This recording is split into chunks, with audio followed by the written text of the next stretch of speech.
адам әдеттің құлы. Біз кез келген нәрсені әдетке айналдыруға бейімбіз. Тамақ ішу ма, көлік айдау ма, аяқ киім кию ма, дана адам деген не, дұрыс деп жасаған нәрсесін түсініп, соны әдетке айналдырған. Белгілі бір әдетті көбірек, неғұрлым көбірек қайталасақ, ол тән деңгейінде сақталады. Тәнге біздің подсознание программа жазып үшін көбірек қайталау керек. Тәнде сақталған әрекетті ес басқара алмайды. Тәнге не жазылып қалды, болды, ол сенен миллион есе күшті. Адамның бейсанасы миллион есе күшті. Тәніңнің күші пілдің күшімен бірдей, сананың күші тышқанның күшімен бірдей. Тышқан ешқашан пілді тартысып жеңе алмайды. Бірақ тышқан өте ақылды. Санадағы бар нәрсені тәнге кіргізіп тастау керек. Тәнді қайтадан перепрограммировать ету керек. Қарасаңдар, Индияда көресіңдер, кішкентай бала пілдің үстіне отырып алып, ойына келгенін істетеді де.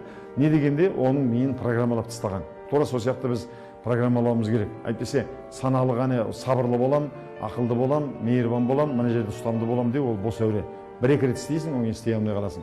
Әдеттер біздің шынайы болмысымызды шектейді. Жан сақтау эмоциясына тәуелділік бізді шектеулі әлемде өмір сүруге мәжбүрлейді. Жан сақтау эмоциясы деген не? Жан сақтау эмоциясы деген өмірде болып жатқан кез келген нәрсе сенің өміріңе қауіп төніп тұр деп айтады. Қосылмай жатқан телефон, кешігіп жатқан көлік, келмей жатқан қонақ, біреудің көз қарасын бәрін 2.600.000 жыл болған кәрі миымыз сенің өміріңе қауіп төніп жатыр деп санайды. Содан кейін біз соған қарай эмоцияны сезінеміз. Не қорқамыз, не үрейленеміз, не ашуланамыз. Оның бәрі қандай эмоция? Жасанды эмоция, қолдан шығарып алған эмоция. Оның шынымен өмірге қауіп төніп шыққан жоқ. Сондықтан бізді шектеулі әлемде ұрысып, тырысып, қайғырып, ренжіп, уайымдап, өкініп өмір сүруге мәжбүрлейді. Шектеулі әлем. Енді біз өзіміз басқармай, бізді сыртқы әлем басқарады. Әкеміздің сөзі, шешеміздің сөзі, әйеліміздің, бауырымыздың, бастығымыздың, досымыздың сөзі бізді сол басқарады. Бізді мыңдаған көзге көрінбейтін жіппен бізді жан-жаққа байлап тастаған. Біз ана кукла сияқтымыз, қолмен ойнататын кукла болды, сахнаға шығып ойнататын. Сол кукла сияқтымыз, өзіміз басқара алмай қаламыз.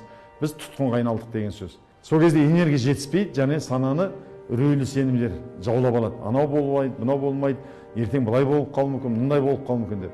Мұндай психология біз үшін үйреншікті жағдайға айналды. Әбден үйреншікті айналған, сонымен өмір сүріп үйреніп алдық. Бомж подвалда жатып өмір сүріп үйреніп алады.